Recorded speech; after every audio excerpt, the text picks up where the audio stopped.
On the third night of November 1888, Caleb Thorne, a disgraced railroad carpenter, carrying 30 pounds of iron tools and 2 starving children, walked directly into the freezing gorge of Bitter Creek.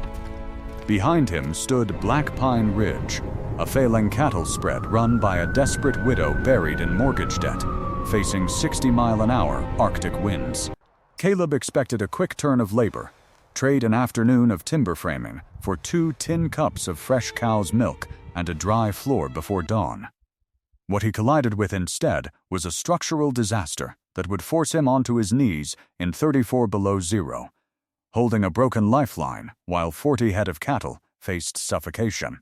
How did a penniless drifter who was refused shelter across 3 territories end up holding the survival of an entire mountain valley in his frostbitten hands?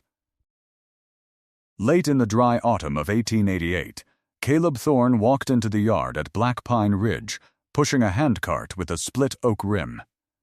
He was 38 years old, with dust ground deep into his jaw. He held 11-month-old Clara against his wool vest, shielding her from the mountain draft. Beside the wheel walked Toby, an 8-year-old boy who had not asked for water in 7 miles. Caleb carried no rifle, only wooden chests of chisels, adzes, and caulking irons. After his wife Sarah died of mountain fever beyond Laramie, no freight crew would hire a carpenter burdened with 2 children. 3 spreads had already shut their gates before nightfall. One offered 5 silver dimes for the tools if he left the children at the county mission. Caleb did not answer. He picked up the cart handles and walked back onto the gravel. On their 4th night without shelter, Clara stopped crying because hunger outlasted her voice. Toby broke off the dry crust of his hardtack, hiding it inside his boot. Caleb watched the boy's dirty knuckles in the dusk and understood the truth. The child had stopped believing food would come tomorrow. Then the fence of Black Pine Ridge emerged through the scrub pine on the western bench. The main barn leaned 4 inches out of plumb, its cedar shingles curled from dry heat. A row of black willows stood 12 feet from the doors, their branches dead against the stone foundation. Smoke rose from the cabin chimney, bent flat by the sharp downdraft across the yard. In the corral, 3 milk cows stood in sour mud around an overflowing trough. Abigail Vance stood at the waterhead, driving a steel wedge into the valve with a 4-pound hammer. Her sleeves were turned up past her forearms, showing white rope scars across her left wrist. A leather inventory book was thrust through her belt beside a short knife.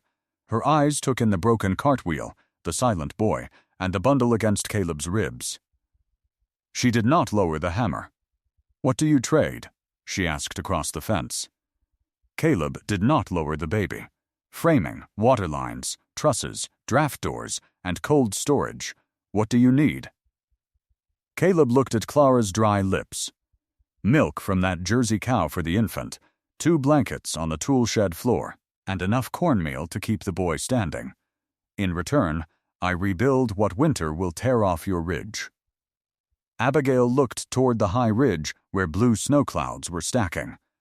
"Nothing here is broken." Caleb pointed his thumb toward the barn without shifting the baby's weight. "Your doors face directly into the northwest canyon draft. The lower timbers of your haydeck are pulling ground rot from the creek seep. That shallow iron lead pipe from the spring head will freeze solid 30 minutes after the first freeze hits." Silence fell over the yard, broken only by the creak of the windmill. Confidence was common. Proof was rare. Abigail looked at Toby's sunken eyes, then at the bundle wrapped in wool. She dropped the iron hammer into the water bucket. She stepped through the gate and lifted the infant from the stranger's trembling arms. "The milk comes first," she said. "Your claims can wait until morning." She turned and carried the child inside. Caleb picked up the oak handles. Toby followed without a word. She brought them into the kitchen where a cast iron stove threw pine heat against log walls sealed with lime. She poured 4 ounces of warm milk into a tin saucer, checked the heat against her wrist, and fed the baby with boiled linen. A bowl of venison broth and dried corn appeared on the rough table in front of Toby, along with a slice of cold salt pork. The boy ate with one hand, his left hand buried in his coat pocket guarding his boot crust. Abigail saw his tight shoulders but said nothing. Instead, she laid a second piece of pork directly beside his spoon. Across the table, Caleb took a cup of rye coffee, his hand shaking against the pine boards from 2 days of wind. In the corner stood an unfinished cradle made of mountain birch, its left rocker still rough from the drawknife beneath gray dust.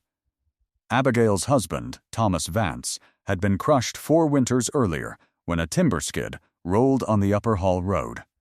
Black Pine Ridge was $700 in debt, and 9 yearlings had rotted in the drift behind the barn the previous February. Before the sun cleared the granite cliffs, Caleb walked the buildings twice. He did not touch an axe. He did not drive a spike. He watched the frost. A strip of wool tied to the corner post showed how mountain air pulled downward off the bench. He dug 3 inches beneath the haymow and found black, sour loam. He poured water down the trough chute and timed how slowly it cleared the lower seam. When Abigail came through the door with her milk pail, Caleb was kneeling by the sill.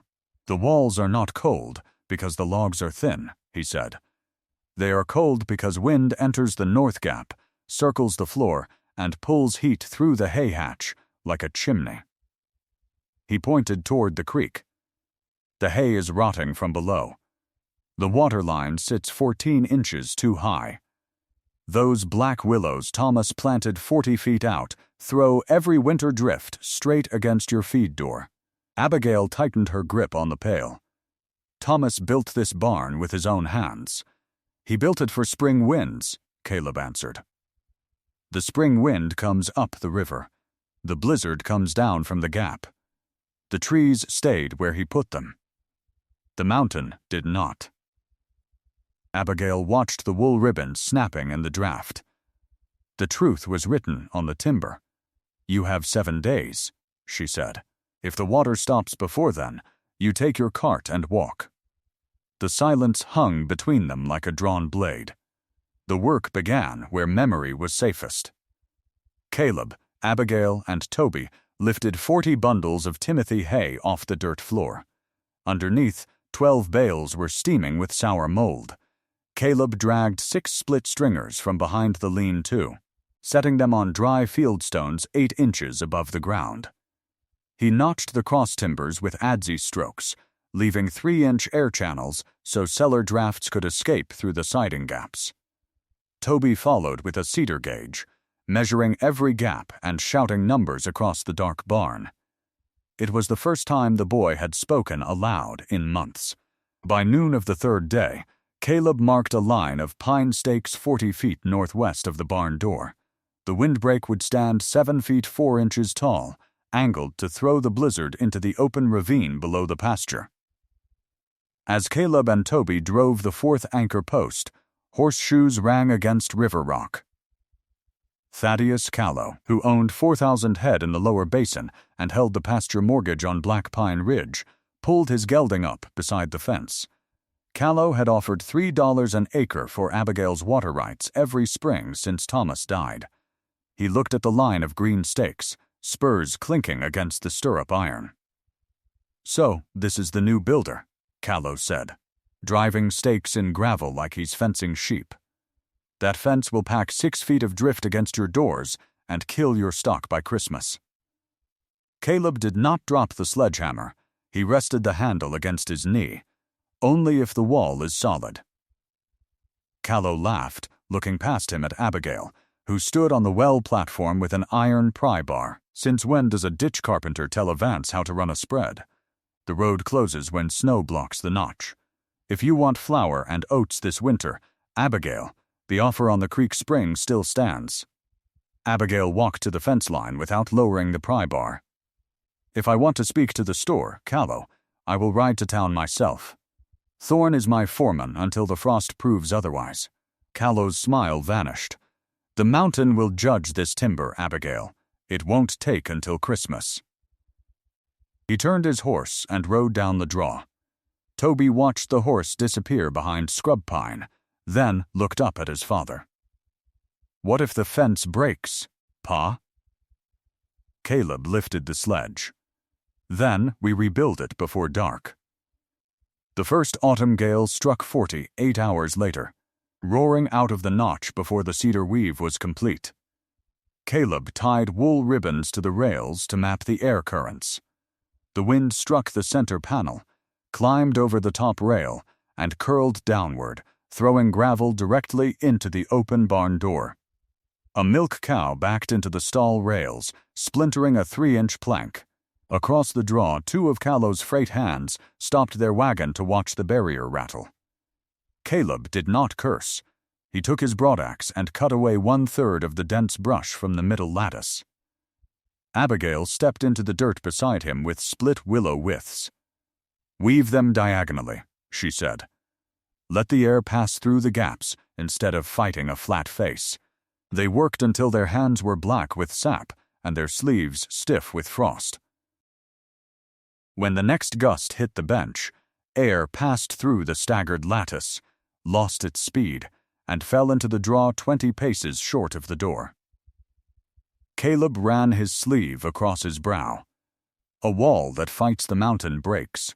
A wall that gives the wind a road will stand." Abigail handed him the shears, her fingers brushing his scarred skin.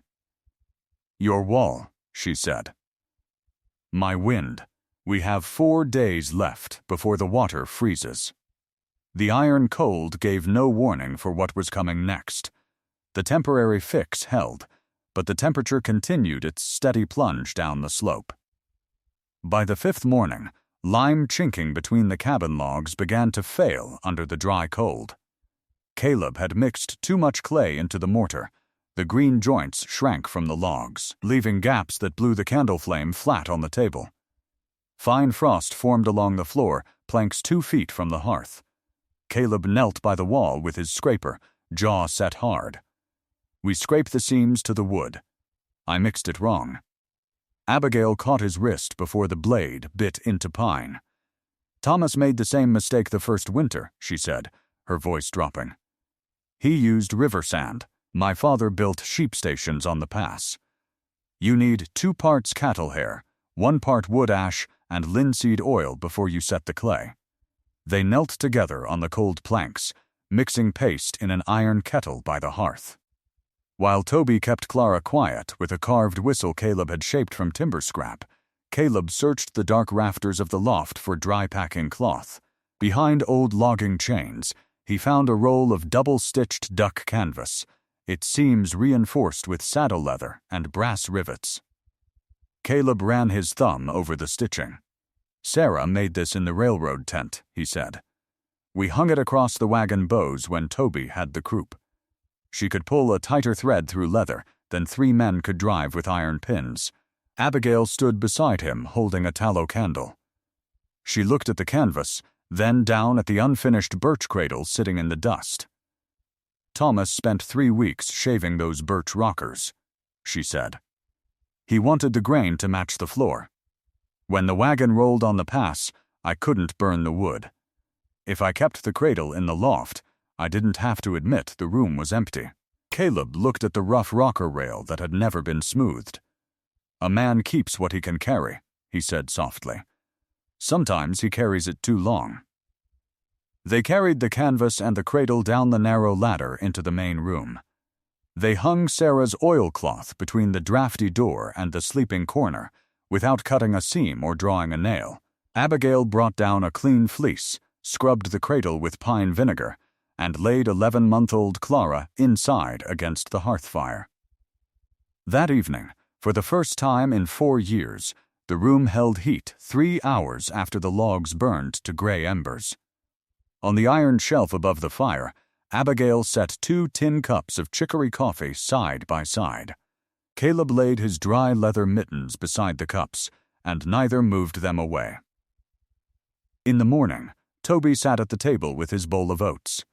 For the first time since leaving Laramie, The crust of fried salt pork sat untouched on the edge of his plate. The boy looked at Abigail, then at his father, and left the food where it lay. He knew it would still be there when the sun went down, yet beneath the quiet floorboards, the frost had found another door.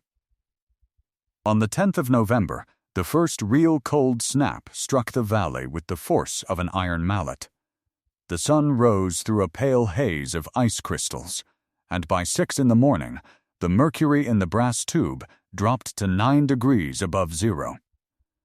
The barn held 32 degrees behind the staggered windbreak, but when Caleb stepped to the iron pump handle, the lever would not drop. The underground lead pipe was clear, but the exposed brass coupling 30 inches above the rock floor had frozen solid. The iron wall had become a cold bridge, drawing frost directly into the core of the valve. The Jersey cow was 4 days from dropping her calf. Without running water, her milk would dry up in 12 hours, and Clara would have nothing to drink before supply wagons could cross the notch. Caleb did not curse the frost. He grabbed a hand axe and chopped away the outer ice crust, but the brass fitting cracked across the thread under cold tension. Water began to weep from the fracture, threatening to drain the entire storage cistern into the frozen corral. Edwin Mercer, the county stock inspector, rode into the yard 30 minutes later on a rough-shod mule, wrapped in 3 wool coats. Mercer had been sent by the Basin Commission to inspect herds before snow closed the county line. Behind him rode Thaddeus Callow, his coat trimmed with wolf fur. Callow sat on his horse, looking at the leaking brass pipe and the cracked valve. "I told you the drifter's work was paper, Mercer," Callow called out. "She can't water 40 head with a broken lead. If that herd dehydrates, it's a county violation. By Tuesday, the sheriff will sell those head on the courthouse steps to cover the pasture lien." Mercer climbed down, took off his leather mitt, and laid bare fingers on the cracked brass fitting. He looked at Caleb's tools laid out on dry canvas. "You have 24 hours to show running water through this lead, Thorne. If this line freezes and the herd goes dry, the foreclosure notice goes on the gate before the blizzard hits." Caleb did not look at Callow. He looked at Abigail, who had already brought an iron pot of boiling water and a bundle of sheep's wool from the cellar. "We don't need until tomorrow," Caleb said to the inspector. "We need 6 hours." Caleb cut away the cracked brass thread with a fine timber saw. He carved a dense sleeve of mountain ash, boiled it in tallow and beeswax until the wood pores were sealed against moisture, and drove it over the fractured iron pipe with 4 precise blows of a wooden mallet. Around the joint, he and Abigail built an 8-inch cedar box, packed it with dry wool shearing waste, and sealed the exterior with hot pine pitch. They worked until the skin on their fingers was cracked and black with grease. When Caleb pulled the iron lever at 4 in the afternoon, clear spring water gushed through the spout into the pine trough without a single leak. The sheep wool packing held the brass warm against the air. Inspector Mercer watched the water flow, then closed his leather record book with a snap. "It holds for now, Thorne, but the sky is turning purple over the Whitehorn Gap. An Arctic front is 12 hours behind this wind. If your cedar wall doesn't break that blow, nothing you built on this bench will be standing by Saturday."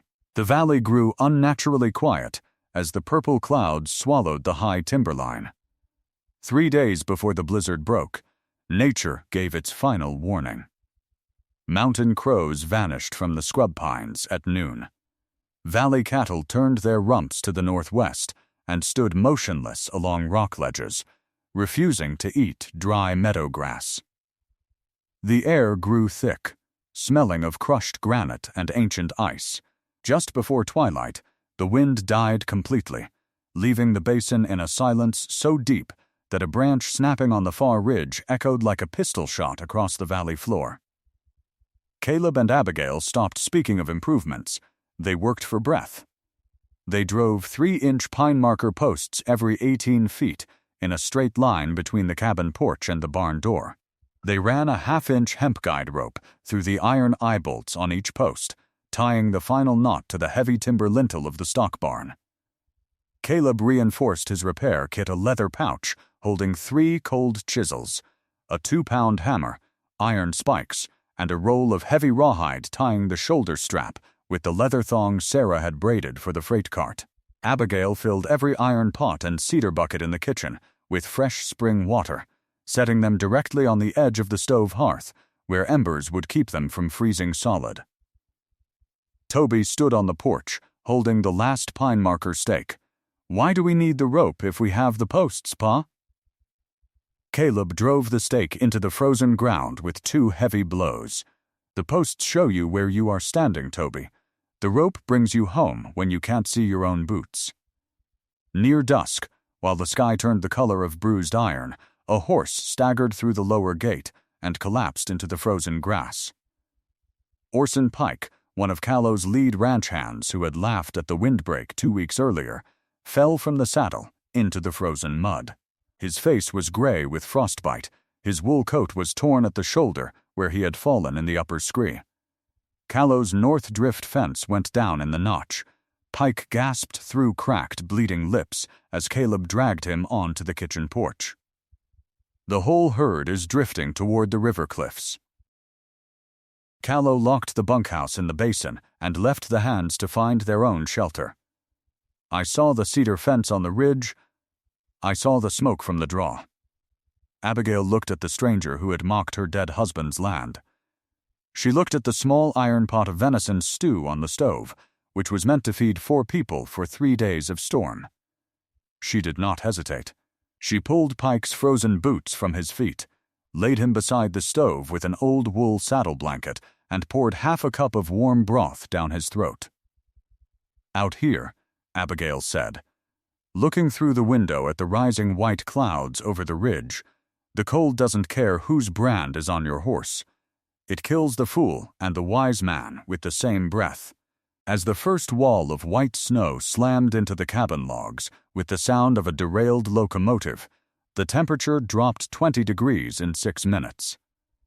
The White Horn blizzard had arrived. Every beam in the roof groaned as the first blow tried the rafters. By the second night of the storm, the world outside the cabin logs ceased to exist. Wind screeched across the granite bench at 70 miles an hour, stripping bark from dead willows and packing snow 8 feet deep against the northern timber rail. The guide rope between the house and the barn was coated in 2 inches of solid rime ice, vibrating like a fiddle string under mountain pressure. Inside the cabin, Sarah's canvas drape held the kitchen corner at 40 degrees, but the floorboards were rimmed with white frost that never melted. At 2 in the morning, a dull, splintering crash echoed through the roar of the gale from the direction of the upper windbreak. A heavy cedar anchor post, weakened by shifting rock scree, had sheared off at the ground line. The main north panel of the windbreak was flapping violently like a broken wing, slamming against the offset entrance of the barn.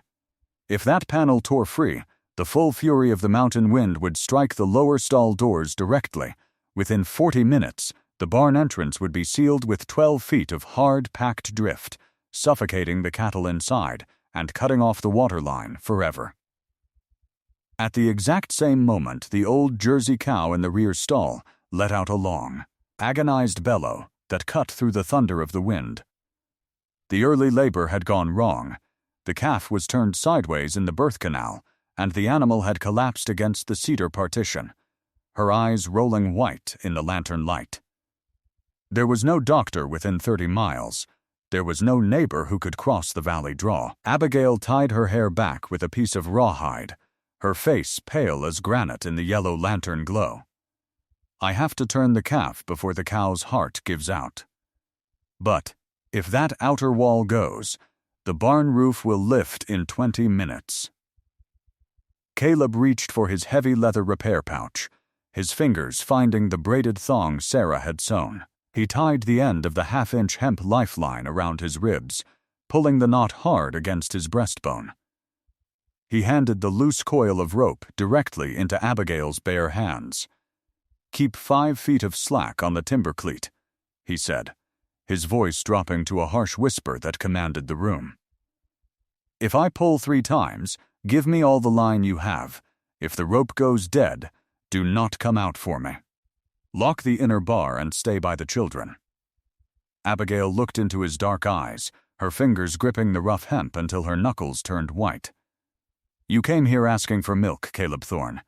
You don't get to die in my snow."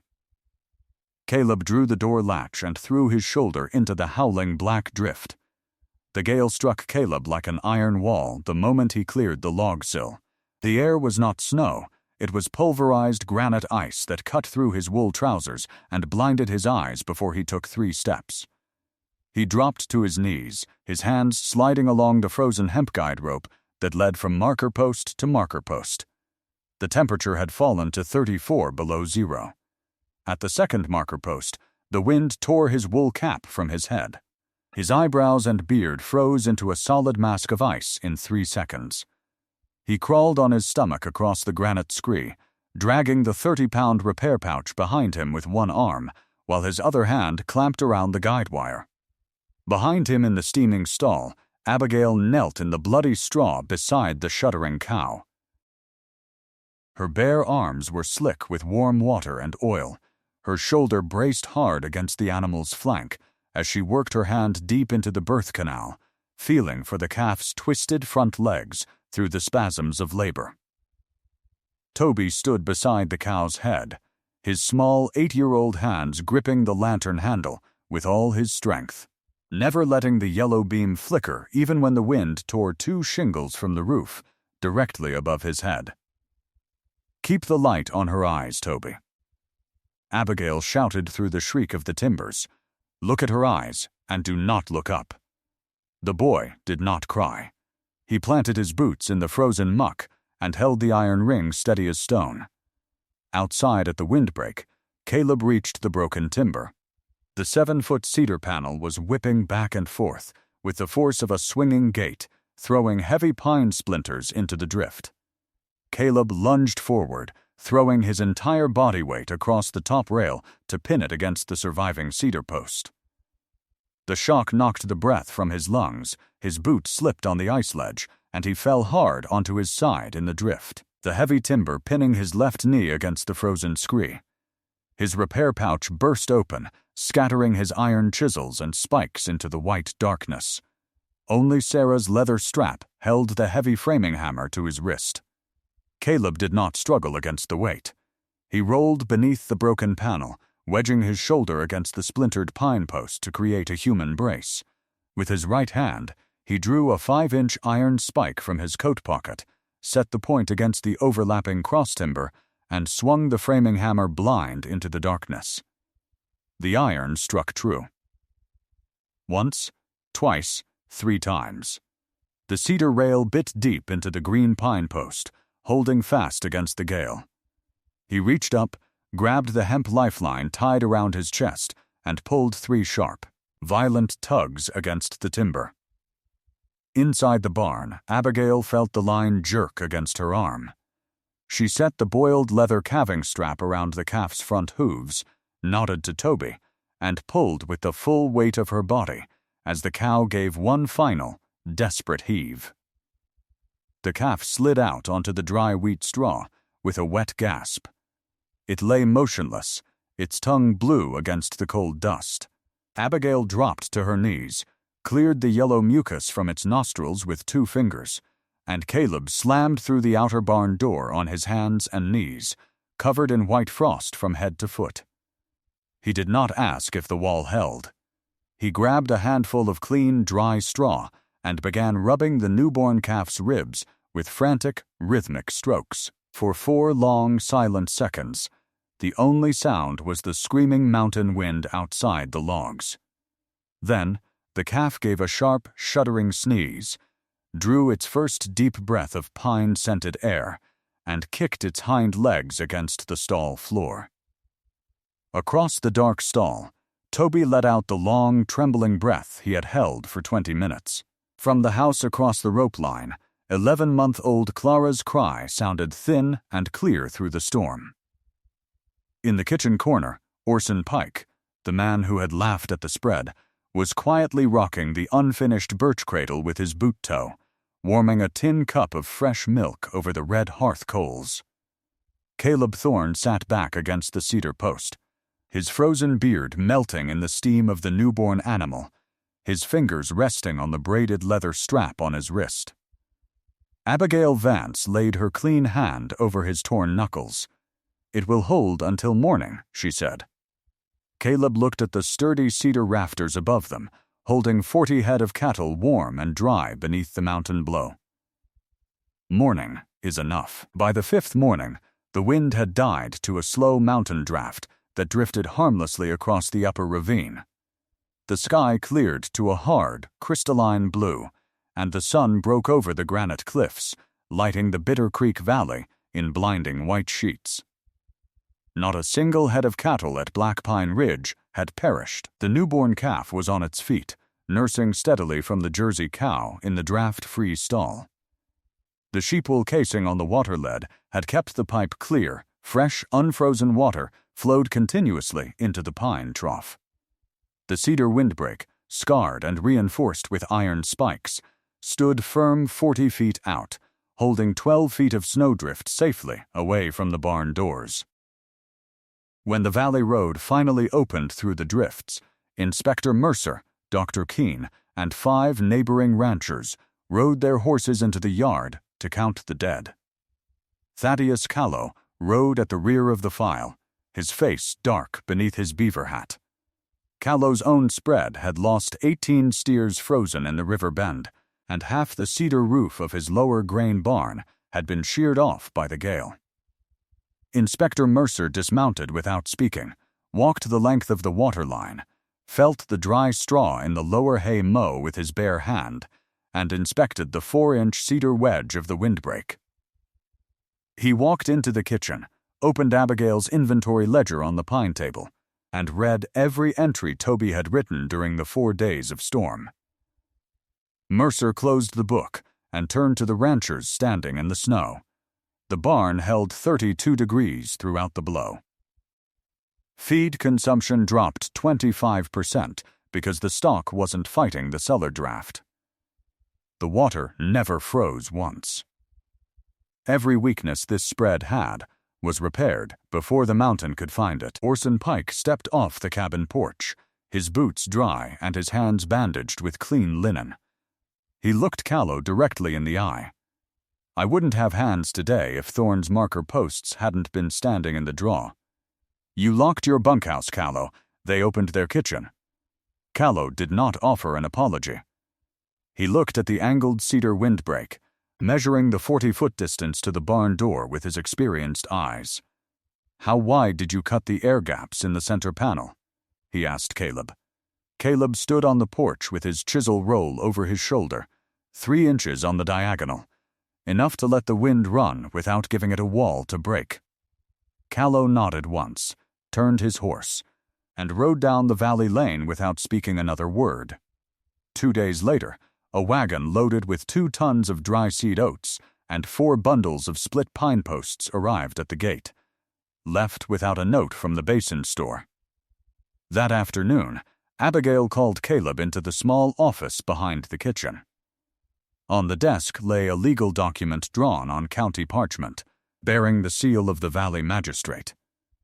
It granted Caleb Thorne a full half share in the cattle, the timber rights, and the future profits of Black Pine Ridge.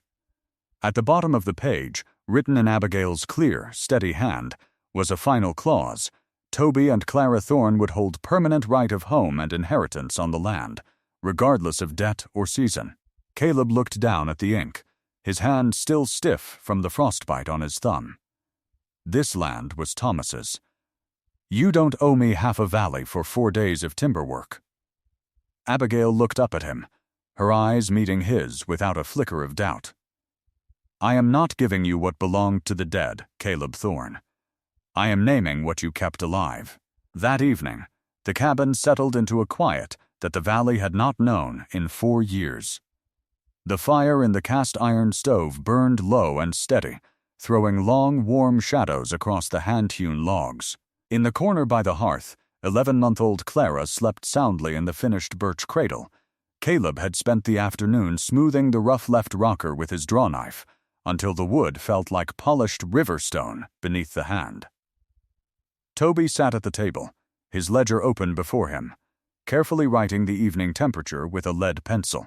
He looked up at Abigail, who was setting the iron coffee pot on the stove shelf. "Do I still write Vance on the tally sheet?" the boy asked quietly. Abigail smiled, reaching out to brush a stray lock of dark hair from the boy's forehead. "You write what is true, Toby. That is all the ledger ever asks." Toby nodded once and wrote both names on the clean white page, Thorne and Vance, Black Pine Ridge. On the shelf above the hearth, 2 tin coffee cups stood side by side against the warm stone. Beside them lay Caleb's dry leather work mittens, resting on the cedar shelf as naturally as though they had been placed there 50 years before. The Bitter Creek Valley did not survive the Whitehorn blizzard because the mountain showed mercy. The mountain showed none. It survived because 2 broken people stopped mistaking their loneliness for strength and built a wall that knew how to bend before the storm. Out on the high frontier, that was the only truth that ever outlasted the winter.